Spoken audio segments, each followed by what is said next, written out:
তুমি ক্যাকটাস? জি। আমি কে চেনো? আপনি লাল ভাই, প্রধানমন্ত্রীর আত্মীয়, বাংলাদেশের সরকারের অনেক বড় একজন নেতা।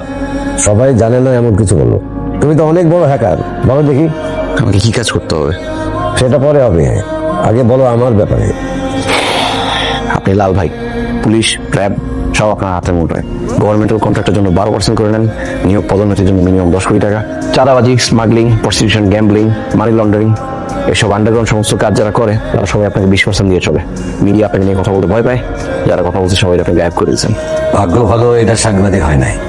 কয়েকদিন পর একটা শিপ আসবে আউটারে, সেখান থেকে একটা কন্টেইনার সবার অগোচরে আখাউড়া পৌঁছে দিতে হবে।